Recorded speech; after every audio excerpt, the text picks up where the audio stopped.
Savvy Central Radio, drawing out the best from our guests with your host, Christina Nitchman.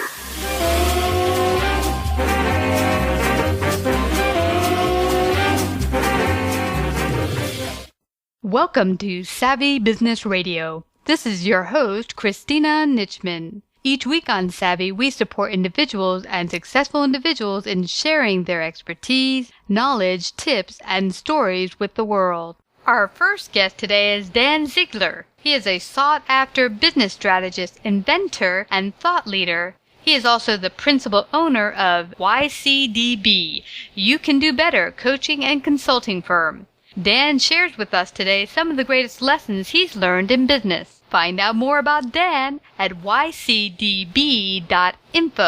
Our second guest is Brianna Wettlaufer. She is the founder of Stocksy. Stocksy was started in 2012 with a group of industry veterans whose mandate was to create a marketplace that would remain true to its core ideals of sustainability and authenticity. Brianna shares what it's like developing a co-op community and why it's the wave of the future. Find out more about Stocksy at stocksy.com. Hi, Dan. Welcome to Savvy Business Radio. How are you today? I'm super. Thank you so much, Christina. I'm super, too. I'm so glad we met a couple months ago. I believe it was on LinkedIn. No, it was not LinkedIn. It was Opportunity, wasn't it? It was. It was Opportunity. Yeah, and talk about what a cool name, Opportunity, a great place for business owners to connect and meet each other. And that is indeed where we met. You are a consultant helping business owners and coaching and such. How did you get into this sort of work, and how exactly do you help people? It's a great question, and one that is often overlooked. I actually started looking back on the last 7 years to sort of define that answer a little bit better for myself. It's about my own why. I had been a serial entrepreneur, owning businesses, building brands and products of my own creation, and failed. Then I had been involved in some high-profile teams over the last 25 years in multiple industries and succeeded. And I saw that there was a common thread flowing through my successes and my failures. And one of it was perspective. And I found that I responded really well to a coach who was helping me hone my business story and was helping me identify some of the things I was doing right, some of the things I was doing wrong from a business perspective. And he ultimately introduced me to a couple sort of self-directed skill set tests. Passion testing, popularity testing, and strength testing. And that buzzword coaching / consulting started to speak to me and started to resonate with the type of consultative selling I had done, where it was really more about being really informed and providing a level of education and product knowledge to a consumer.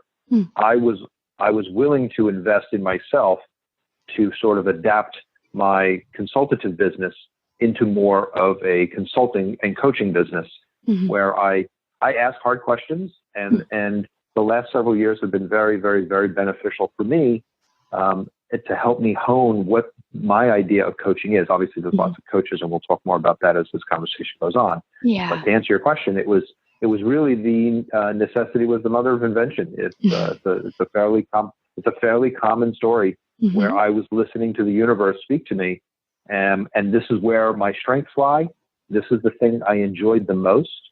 And it allowed me the continual freedom that I've enjoyed for over a decade of my own independent lifestyle and my own financial freedom. That's great. And what I like and picked up from your story, which I know many in the audience can relate to, is the success and failures. You mentioned a little bit ago that perspective is really the big key difference you noticed between when you were failing and then when you started to succeed. What was the key perspective that changed in your mind? What was different about what you were thinking and your actions and your behavior and your habits, perhaps? So one of them was authenticity and being truly authentic. I, like lots of, we'll say, type A personality-based individuals, I got caught up in ego. I got caught up in title, CEO, president, owner, across multiple industries. My vocation was culinary. I graduated with a degree in culinary arts and became a professional chef, but I didn't stop there. I wanted to be the executive chef. And when I got to that level, I lived in the title, or I was a top realtor and I was the broker owner of a real estate agency, or I was a consultant in the automotive industry and I became the number one consultant for a brand in the world. I lived in ego and I lived in title, and I lost sight of humility, and I lost sight of the fact that I should just be Dan. And I mean, I'm in my late 40s now, but during your 30s, it's difficult to battle. You need that confidence mixed with a little bit of cockiness, but not to the threshold of arrogance or obnoxiousness. And I pushed the envelope a lot, and it was because of the perspective I gained from others by asking questions. And it really came down to some tipping points. I'm sure your audience may have heard of a woman named Brené Brown. She did a famous TED Talk about vulnerability. And then I've really espoused and gained perspective from lots of other coaches and luminaries in the transformational space, as well as the traditional consulting space, from Anthony Robbins to Tom Hopkins to Zig Ziglar to Dale Carnegie. What the common thread for me was that humility and authenticity, and get away from the titles, get away from the aspect of this was my accomplishment, because that's not who I am. And I guess I went through this growth process. My wife used to use an expression about, you can do better. You can be a better person. Give yourself permission to do better. And that sort of became a mantra for me. And now it's become a philosophy that I've turned into a coaching practice. That is fabulous, Dan, because really we're not our failures or our successes. They are things we've accomplished. I've made the last 30 years of my life a mission to not let a tumultuous and horrific event, the death of my dad at 16, define me. Yet it defined me and my brothers and my family. He went away at 44 years old on a business trip as a very successful owner of a company and never came home. I let that define me in so many aspects of my life, whether it was I'm going to race through life, I'm going to define passion over profits, I'm going to live a life completely fulfilled and be entitled or selfish because I may not have a lot of time left. Look at my dad, and he died early. So subconsciously, I didn't let it define me, but consciously, it was completely defining exactly what I was trying to get accomplished in my own life. It was creating a path of persistent change for me because I never knew what the future would hold. And I've only now in the last 5 or 6 years gained additional perspective on the fact that, and that the future is completely undefined. I mean, I loved my dad. I got 16 years that people don't get in a lifetime. And it's a shame that he wasn't around during this unbelievable technological heyday. But I think the idea is we shouldn't be defined as the actions or subsequent failures. I think I can never remember who the quote came from, but they said it's the dash, not the dates, referring to your tombstone. And when you're standing there or your friends are gathered around your graveside at your 115th anniversary of your life, and you've passed on, and now they're standing there at the unveiling of your gravestone, you want them to talk about the dash, the space in between those two dates, not the dates themselves, and what a life you lived, and whether it's the accomplishments or the failures or not, the accolades, but really it's just about who you were as a person and how you showed up in the world. I think that's so much more important today. It's an everyday challenge for some people. It's a weekly or monthly challenge for others. But I'm fortunate that I think I learned these lessons early enough at 40 and get to look forward to the next 40 years of being in tune with the right questions to ask myself, to stay in check and in balance when I think ego is creeping in or arrogance or cockiness is creeping in. And those are gut checks that we don't do enough of because we live in this, very entitled world, don't we? Yes. Wow. And that's so true, Dan. I mean, I can completely relate. In the corporate arena, I had this illusion that idea of success means have a VIP title at the end of your name. You're a CFO, controller, president of a company, and that means you've finally made it. What does that mean, made it?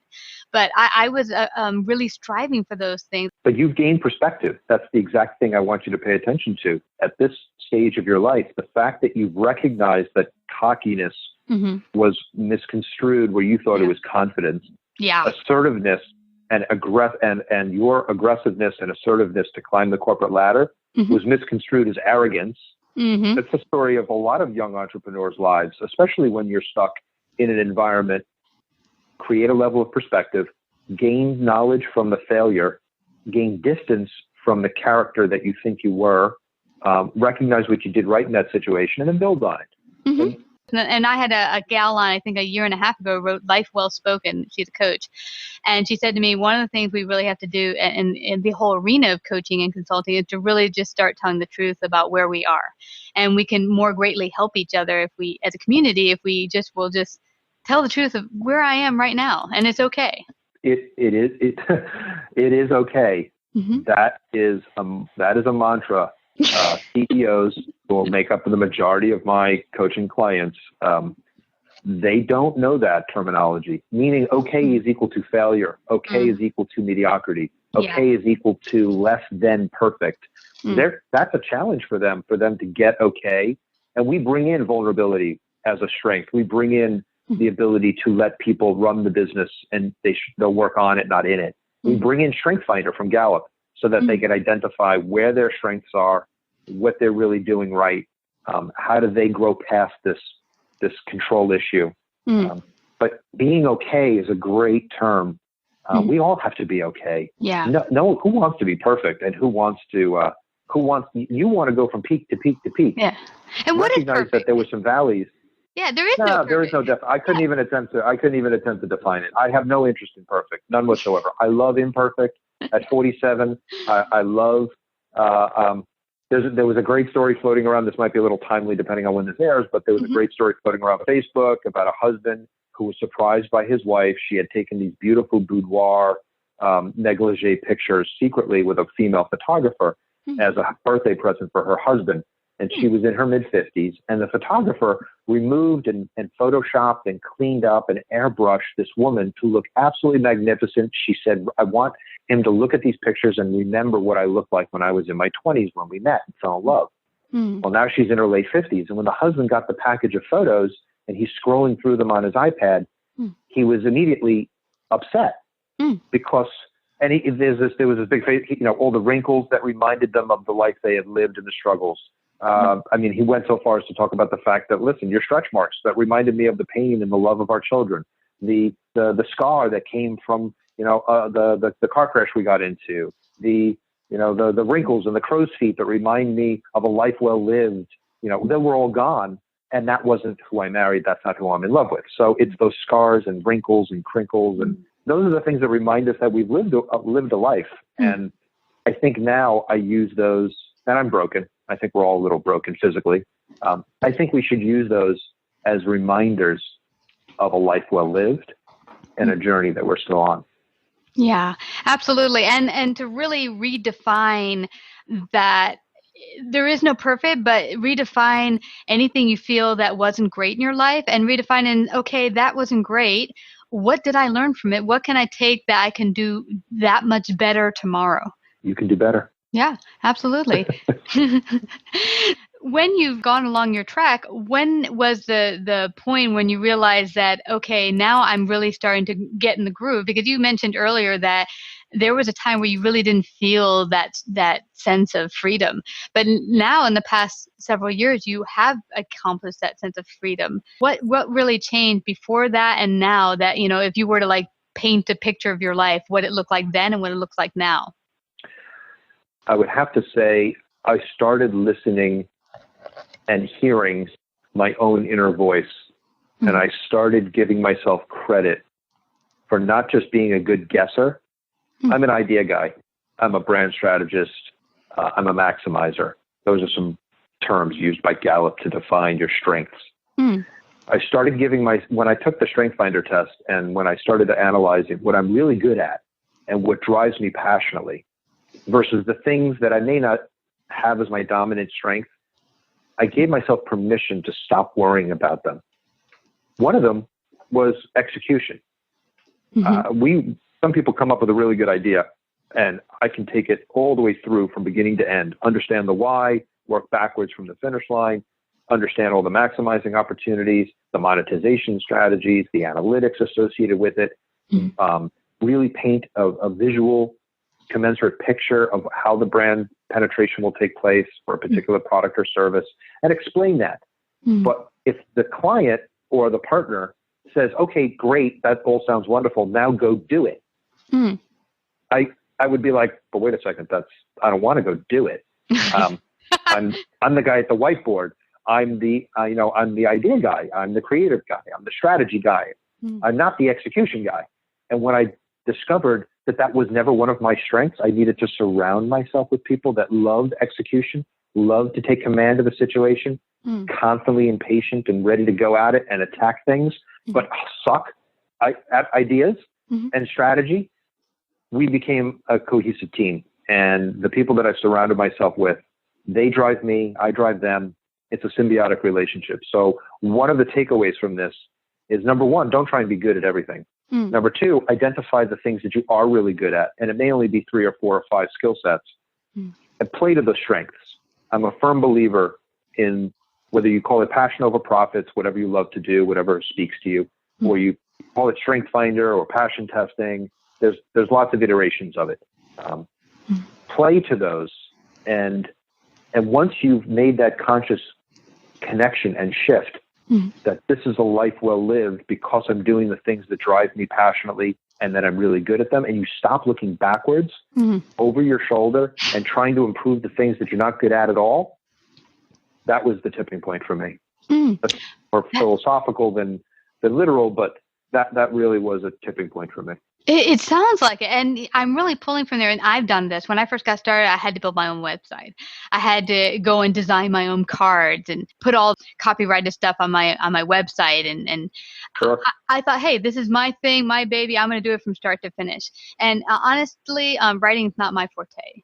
Coming up with good writing, good copy, not my thing. Now I've released a lot of the stuff I'm not good at to other people who are good at it. And it makes you feel that much freer, because who said we have to be good at everything? Just because it's your company doesn't mean you have to do everything. And I like That's that you correct. Yeah, I like that you pull that in here, because I think it will help a lot of people, like, let go. There is other people who can do it better than you, the things you're not good at, that is. It does. I'll leave you with a philosophy that my very first cook's job, and I wasn't yet a chef. I didn't have a degree. I hadn't spent 4 years at college. I was just a cook. I knew I liked to cook. Grew up in a cooking family. And I made some mistakes at this summer job at a very, very, very fast-paced restaurant in one of Long Island villages. And the chef turned to me and said, "Ziegler." I said, "Yes, chef. Come over here." Gets me off the line. "Yes, chef." "Ziegler, I'm going to ask you one question. It's going to define the rest of your life." Whoa. And I'm like, "Oh my God, what is he saying?" And I'm like 17. "Would you ever serve a half-baked potato?" And I said, "No, chef." Very quickly, like it was like an aha moment, like, duh. No, of course you wouldn't serve a half-baked potato. But then don't ever do a half-baked job. Oof.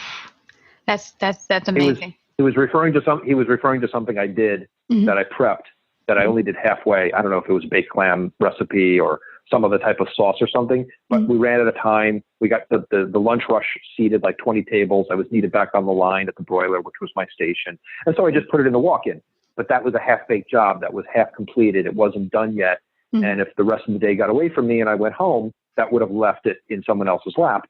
And so he was referring to this, create mise en place, which is structure, create order, finish your work, make time, make sure that you complete it, do a full finished job. But that philosophy I had forgotten about until 5 or 6 years ago.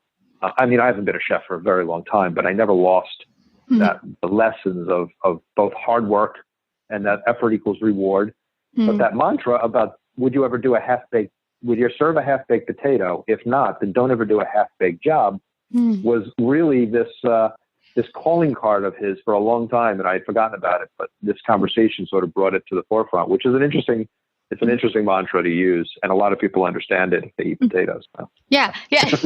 It's so true. And I know for myself, when it comes to my business, which I really take a lot of pride in and is important to me, I don't want to do a half-baked anything. And I think that's part of the reason people don't give up certain tasks to other people, because they feel like, well, I love it so much, no one will ever put the care that I put into it. But they're just, like as you said, there are certain strengths you just do not possess that will have you doing a quote unquote, half-baked job. So, giving up control, giving up the task is delegate. You got to look at it there. It's about perspective. So if you wanted to build the greatest website ever to represent your brand and your status and your services and your product, but you had to give up the control over, how the analytics and how Google gets wired and what the XML code looks like and what the sign up sheet, how it's connected to Infusionsoft or Aweber for autoresponders, because that's just beyond you. You understand why, but you can't do the work. Mentally, look at it as if you're a general and you're commanding other individuals within your little army and saying, well, this is my role. This is my job. I don't need to physically do the coding. I just need to make sure it represents my vision of that level of excellence I'm looking for. And before you sign off on it. So in the world of managing expectations, you're going to hire somebody who's going to represent your interests. You're going to control the outcome by having final say on what goes live. Everything else, you're right, is up to somebody else to interpret. But ultimately, you don't want to give up the control, but you do need to delegate to someone who has a strength in an area of expertise that will ultimately benefit you. So it's really a mind shift. I was the same way, wanted to do it all, chief cook, bottle washer, the proverbial. But I recognized very early on, I was not going to do some of the grunt work or some of the high level skill work at the level other people around me were going to do it at. And so delegation is a skill set that, again, it mixes ego. We have to do it respectfully. A realtor friend of mine, Ellen, said, people do business with people, not businesses.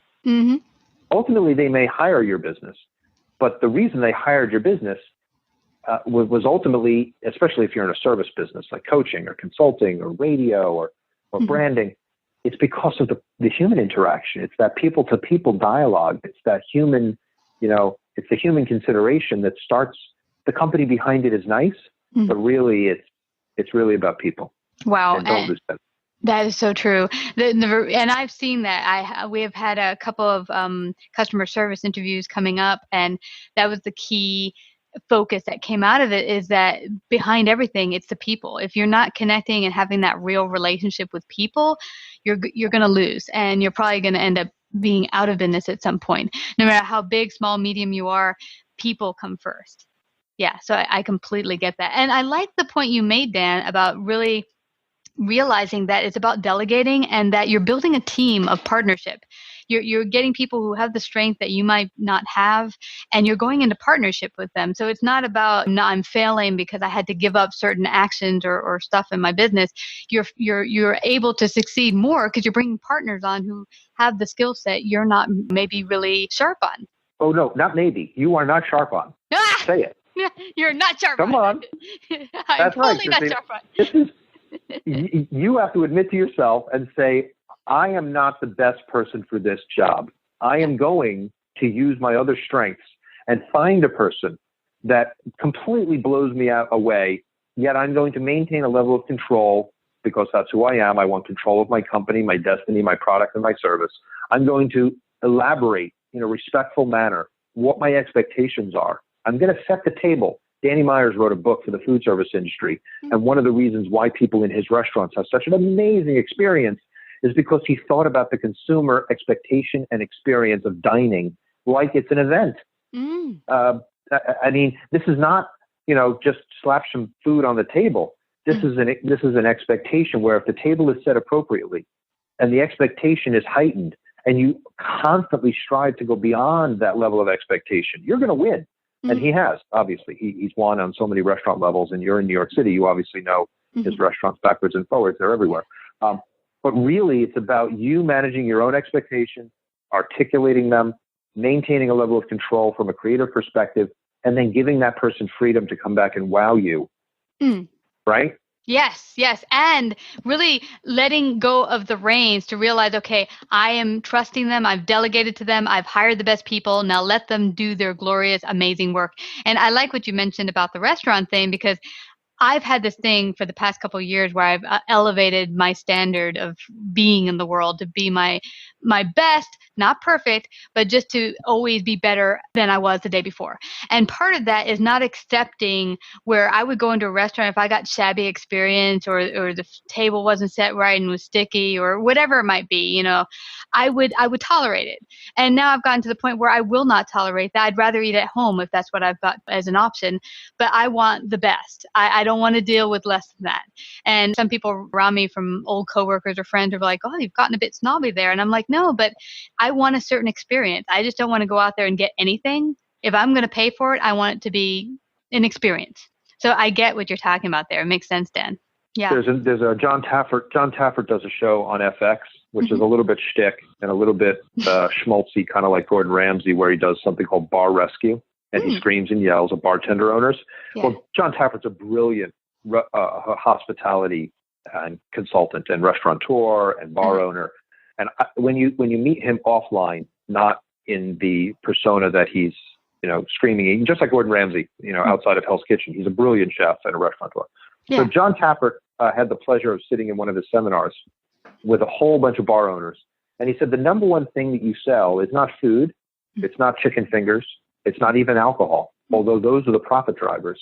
What you ultimately sell is experience. You want to sell this experience.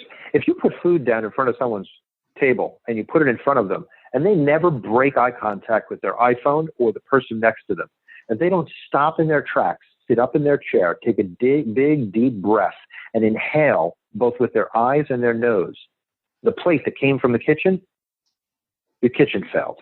The restaurant failed. The hostess failed. The waitress failed. The food failed. The whole experience was, excuse my language. Yeah. Because that's what I'm paying for. Whether I'm paying $13 or $300 for a 7-course meal, I'm buying an experience that includes a gastronomic experience, a wine experience, a visual experience if it's a theme-based restaurant. But he was right, and it took me almost 20 years in and out of the food service business, coaching and consulting restaurateurs, to recognize that one simple fact is not just true in the food service industry. And that's what you just articulated you were no longer willing to put up with. Not just in food. That's correct. YCDB was about really elevating our game in lots of different levels, not constantly pointing out the bad things. YCDB is also about, how do we pat people on the back for an amazing expectation? Or how do you pat people on the back for blowing us out of the water with their level of service? Yeah. And the things that you never expected. So it really goes hand in hand. But I'm glad that you stopped accepting it, because restaurateurs will never know. We'll never know if they're doing a good job or a bad job if they're only basing it on the level of tips their waitresses get and maybe 1 or 2 TripAdvisors. I mean, I'm a senior contributor. I have 50, 60,000 people that follow my silly TripAdvisor account. Yeah. It was just something I started. Everywhere we traveled, I'd write a review. Yeah. And I didn't realize the impact it would have on restaurateurs to say, hey, thanks, we didn't know. We're going to make some changes. Because I was calling them out on things that I thought that if it's within your wheelhouse, if I think this is something you should hit out of the park, like paying attention to clean wine glasses or having a hostess that actually smiles because it's their only job, smile and get me to my table. Yeah. What else is there? Answer the phone with a smile. Yeah. If you start off with a hostess that's rude and ignores you, my whole experience has just started on a downturn. Anyway, we could digress, and I know you wanted to quit the show. But No, but that is a great point. And it really transcends to all industries. I mean, perfect example. We have a restaurant near here that has the most perfect customer service. I mean, they acknowledge every person. They look you in the eye. They make it seem like you're the most important thing in my universe right now. Awesome. We went to Wisconsin 2 years ago, went to a brilliant restaurant. The people were great as far as that goes, looking you in the eye, smiling. Can I help you? But we clearly sat down. The table was dirty. The carpet was dirty. My friend went to the bathroom, said, it's horrendous. We're leaving. Because this is what we can see looks dirty. What does the kitchen look like? He said to me. And so we promptly said, thank you. Give us the money. Give us a check for the 2 glasses of wine. We're leaving right now. Thank you so much. And they looked really upset. They're like, visibly, why are you leaving? What's wrong? What's wrong? And they really had the restaurant was not that busy. And I said, okay, let me pull you aside. I'm going to do you a favor. And I started going down the list of everything that was wrong. The carpet is dirty. The bathroom is really, really dirty. The chairs are dirty. There's no care put to how you put the tables together. So it looks And we're clearly thinking, if this is what we can see and it looks bad, what does your kitchen look like? So I said, in good conscience, I can't sit down here and eat because I don't want to get sick. So I would really fix these things. Maybe your kitchen is spotless and maybe it's just the outside, but I would fix it. How did they take that negative feedback, that detrimental, gut-wrenching stab in the heart? Yeah. This is the place I spend 90 hours or 100 hours a week away from my family in. Yeah. How did they take that? They were so happy. They thanked me and my partner over and over and over again. They said, we didn't know why we were losing more and more people. And thank you so much for sharing that with us. Because like you said, most people. How did that make you feel? Awesome. Because I at first I wasn't going to say anything because, again, we don't want to hurt people's feelings. We want to be nice. I don't know these people. But when he specifically said, the owner of the place, please tell me what's wrong, I said, okay, I'll lay it on you. But he was grateful because you did it in a respectful way, not in a snide, obnoxious, me, I'm better than you way. You did it in a, he obviously doesn't know. Yeah, exactly. He knows and he's ignoring it. And well, there are places. There are places, whether they're touristy, on the shore, near a beach, high volume, where they know and they don't care because it's all about the dollars. Then there's that middle ground, which is 60% of the restaurants in America. They don't make it to the 5th anniversary. And these are one of the subtle reasons why. Because consumers like you are judging things. Sometimes it's ethnic. Sometimes it's cultural. You know, they grow up in a place other than the United States. They come here. They immigrate here. They bring their wonderful culture, their wonderful dialect, their wonderful smells and foods. But they don't bring they don't bring their game up to meet the standards of an American consumer from a cleanliness and sanitation and visual representation perspective. And we demand that as a culture. Yeah, we do. I just came back from Morocco, and I got to tell you, Marrakesh is an amazing culinary place. Sanitation, completely unheard of. Ooh, scary.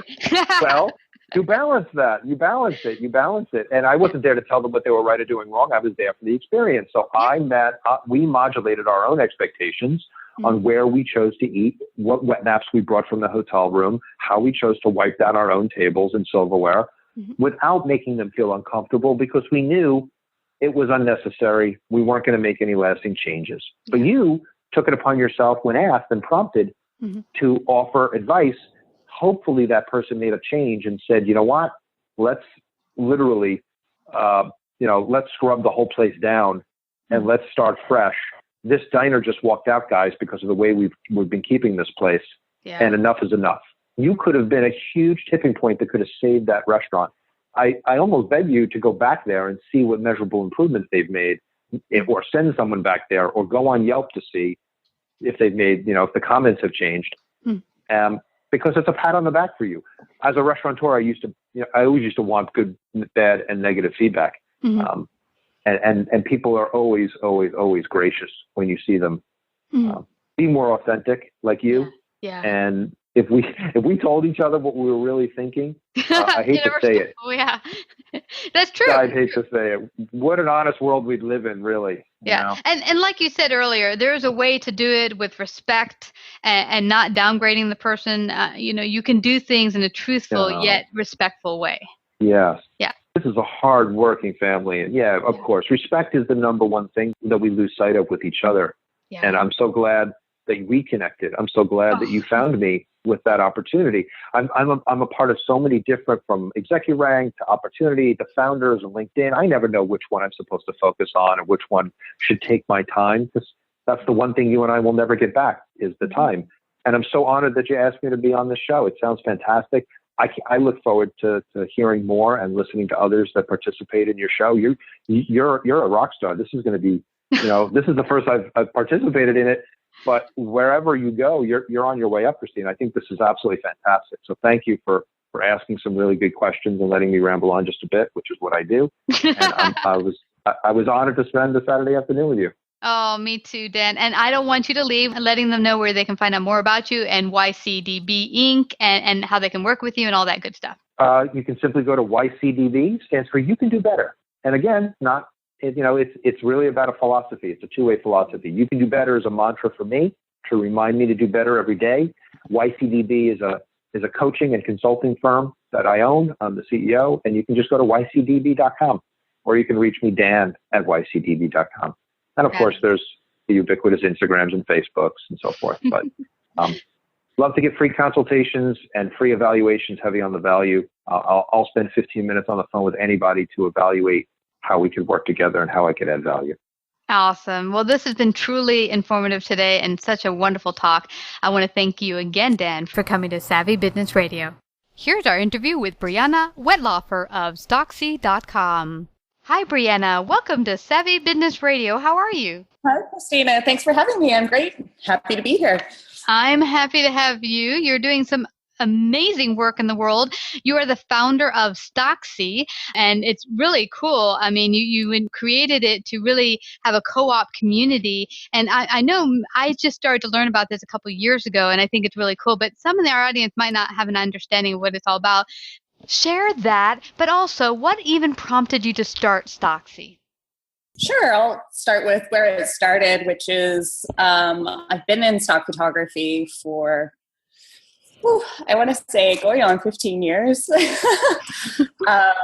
It started working with iStock in their early days of development. I was employee number 4.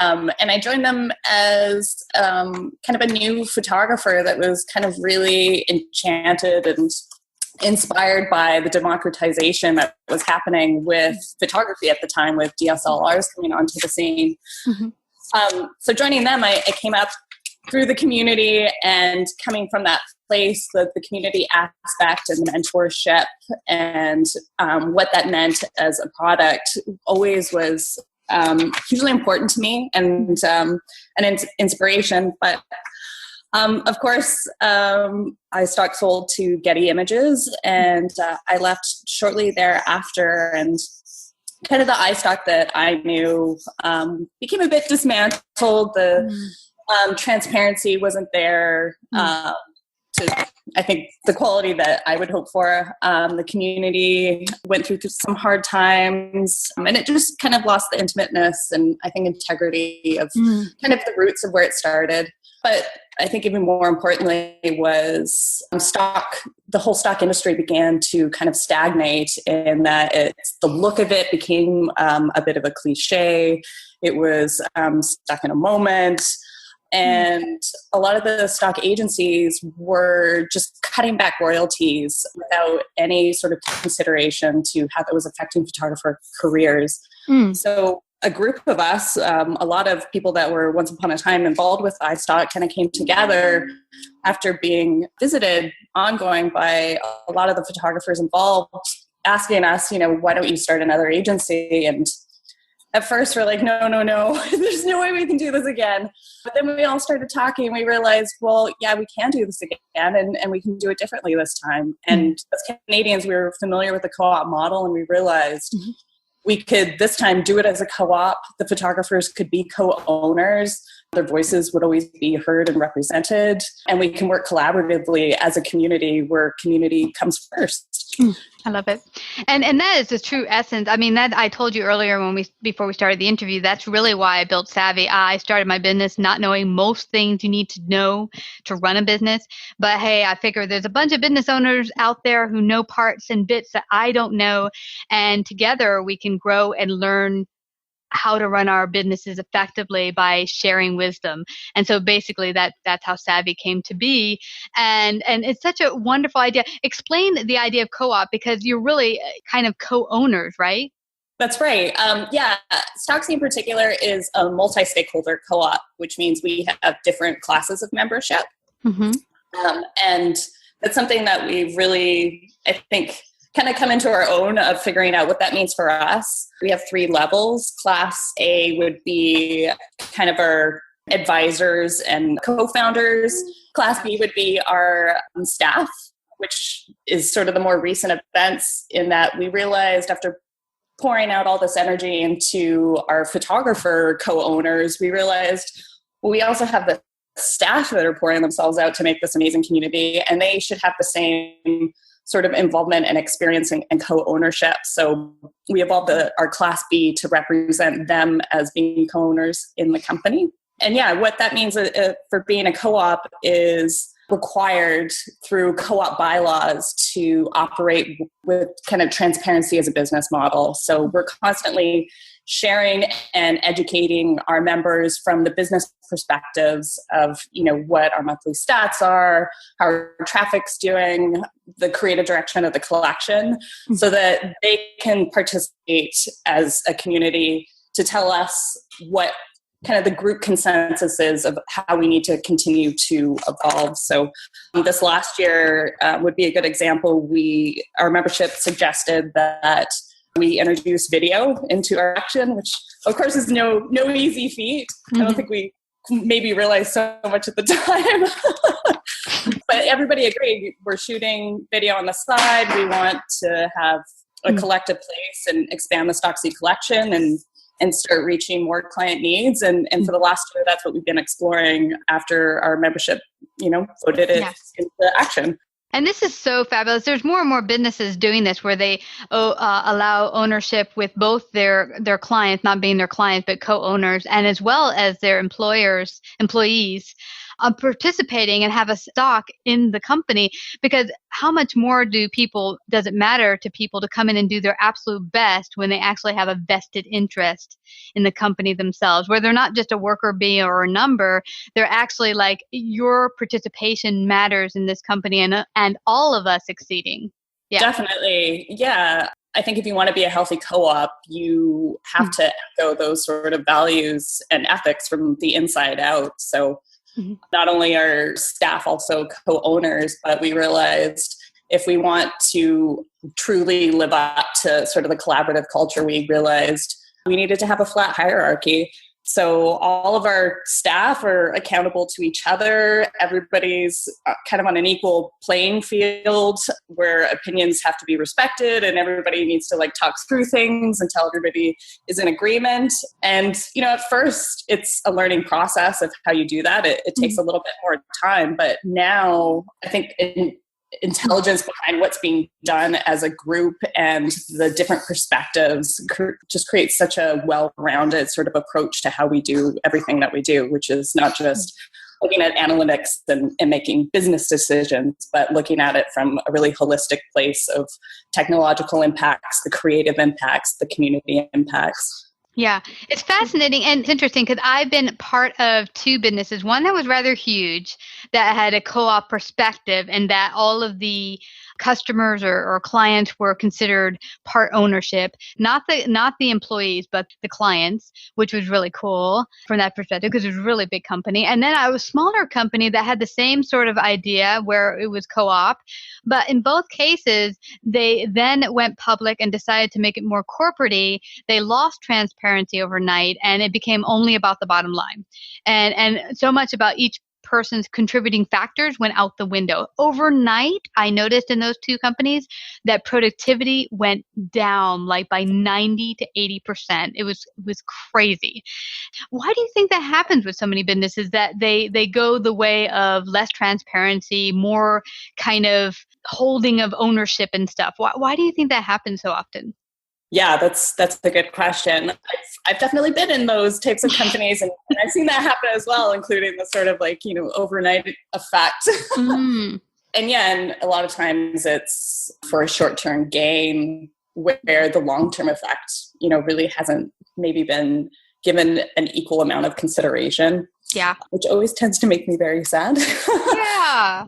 You can see the blessings of these businesses and what they did to the overall society and how great it was when they had everyone being a contributing factor. I mean, everyone felt like I matter. And then overnight, it's like we hire some big CFO dude and oh, y'all don't matter. My opinion matters and all of your opinions don't, and your hard work, well, whatever. And it's kind of a sad state. And I'm seeing more and more of the co-op, equality, holistic way of being becoming more and more in the front line. And I heard from a recent guest that Generation Y, which are the people in high school now, are coming from more of the standpoint of working together as a community, which could be awesome going forward. I mean, do you see that going in the future, that we could be more of a co-op society?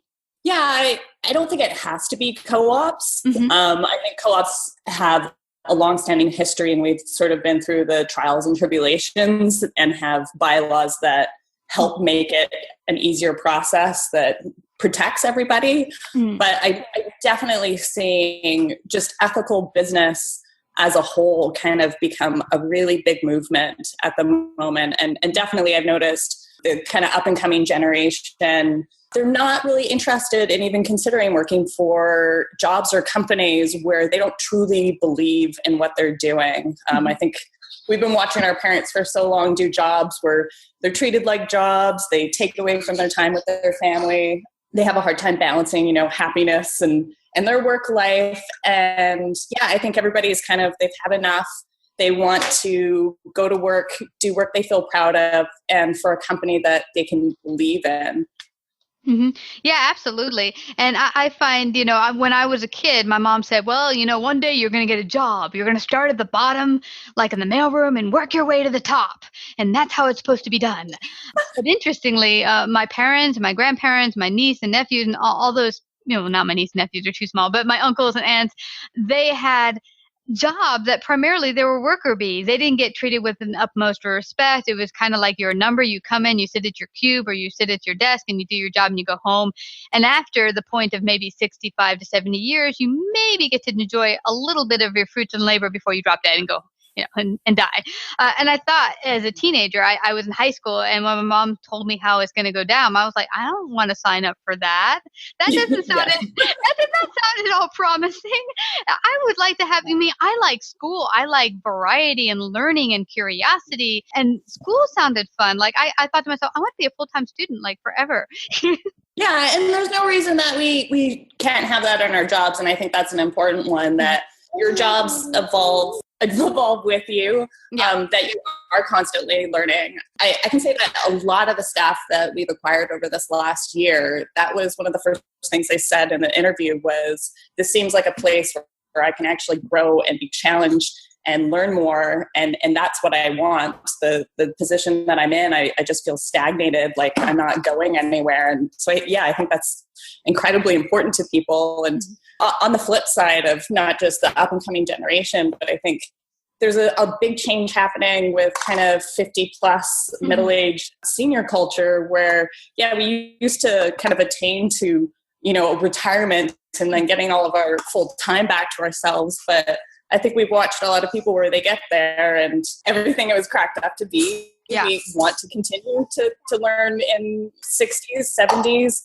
I don't think we want to just kind of have this hard line drawn in the sand where we go from being in a job to not being a part of anything. Yeah. So if you're working for a job where it's something passionate and part of your lifestyle, there's no reason you wouldn't want to stop as you hit retirement age. Yeah. Yeah. And in fact, I think it could, for me personally, because I love to learn and grow and always be in motion and constant learning mode, I can't see that I'm going to hit 60 or 70 and be like, okay, I'm done. I'm going to wrap it all up. And then what? I'm going to sit here and play golf. I don't play golf, but but what am I going to do with the rest of my time? I don't just want to take a forever vacation. I mean, I like vacations, but I want my whole life to be a vacation. My partner often says, your life should be so passionate about what you do, regardless of what it is, whether it be a job or whatever, that your whole life is a vacation. It's not like I'm going to wait for vacation. My life is a vacation.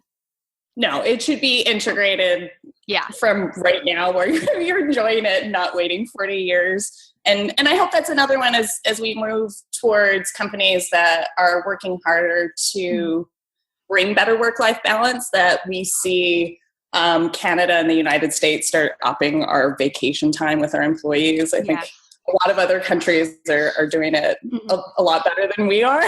Yeah. I just think being more humane. I really, the picture I'd like to see is big corporations go out the wazoo and they don't exist. And really it's small businesses where we all can really use our greatest gifts and talents and bring it into the world, and its community just blow it away, just bring our gifts and talents to make everyone's lives better. And how awesome is that we are not stuck to a job that in the traditional sense where we're 9 to 5, sit at a cube, go home, your voice doesn't matter, to being in a vocation, whether that even be working for someone else, but that where your voice matters, you're growing, you're learning, and you're contributing to society as a greater whole. Definitely. Yeah. And I heard you mention something else, Brianna, that I liked, and you said transparency. And that often I think is missing in businesses, some businesses, especially ones that it's become super corporate-y. And it's such an important part to not just sharing your numbers, but just being transparent on how things operate in the business. Oh, definitely. I think part of the change is letting go of a lot of fear. I think there's a lot. There's been a lot of fear at the executive level of, pushback from employees in lower positions, that having to be accountable for the decisions that they're making. Maybe they can't justify them. Definitely being transparent is a lot more work with your staff and the people that you're doing business with. But I also think that there's a fear around, I've got some secret, and if everybody else knows it, then we're going to lose our competitive edge. And of course, there's boundaries around that. You don't want to put your whole secret sauce on the table, but you still need to have enough confidence and be moving and adapting your company quickly enough that you can confidently say and be open about what you're doing without being that worried that just that little bit of information is going to give another competitor just that little edge to get in front of you. I think you have to be willing to know you have to constantly adapt and evolve as you're transparent with people and staying ahead of those trends. Yeah. And what I'm getting from you is really there has to be a sense of boundaries, healthy boundaries, but at the same time, transparency. And one instance, I worked for business a number of years where they asked me to come in and help them consult with them.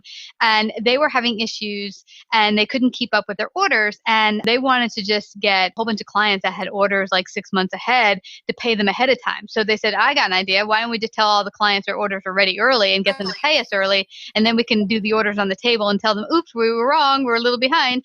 I was like, geez, that's horrible. I know. And I was like, okay, let's rethink this.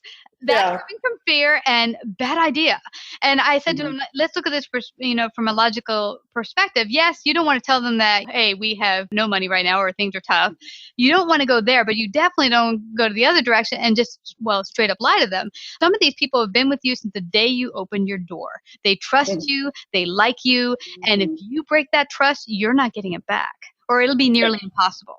That loyalty will be out the window for sure. Out the window. But what I said to them, I said, some of these people that you're talking to or about, they've been with you since day one. They love your product. They love what you're doing. And I think if you told them things were a little tough, can you just help us out and send 50% of your order payment? I think they would agree and be like, hey, we want to help you out. We don't want to see you go out of business.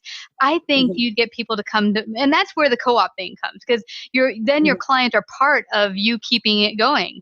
If you're honest and saying, hey, things are a little tough right now, we want to continue to provide. Do you think you might be able to help us? I think you'd get the help because you've already built that loyalty and trust. And they had a trouble swallowing that because they saw it as we would look like a failure. But I said, you look more like a failure if you lie to them and then you can't deliver. on so many more levels. Yeah. Yeah. Well, the big trendy word of the last couple of years is authenticity. And I think part of that is, as a business, is people want to see your faults. They want to hear your honesty. They want to know that you're not perfect all the time. I think we've all become just a bit bored and jaded by these kind of idealized versions of perfection because we know it's not obtainable. So yeah, as a co-op, it's been part of our goal to make sure not just the photographers feel heard, but our clients as well.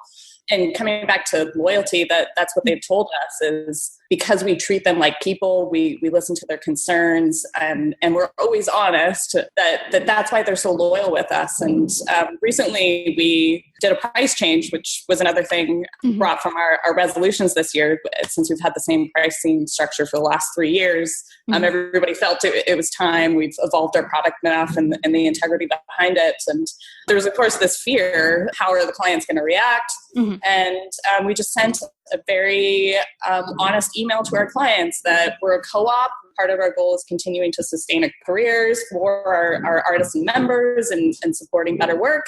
And it's time that we raise our prices. And we were shocked that we actually ended up getting congratulations from clients, and we got emails back saying, we understand and And I think we were able to have that sort of conversation with them because we had already built up that level of honesty and loyalty between us. Wow. That is a really, really awesome point, Brianna, because there was a client a couple years ago I talked to who felt as a restaurant, they'd had the same prices, oh my gosh, since the 70s. Crazy. The person who worked closely with their business, it wasn't me, it was another consultant, says to them, well, you just need to raise your prices. And I agree. It got to the point where 1970 prices, okay, we've had a bit of inflation since then. I think you should raise your prices. But the deal was they didn't really change. The diner was outdated. It was kind of shabby and they didn't upkeep on it. It kind of look Ivy. They didn't change anything. They didn't change the menu. They didn't change how they serve people. They just raised the price by $3 a sandwich. I mean, a huge increase. And they didn't tell anyone. They just one day, boom, your sandwich is $3 more.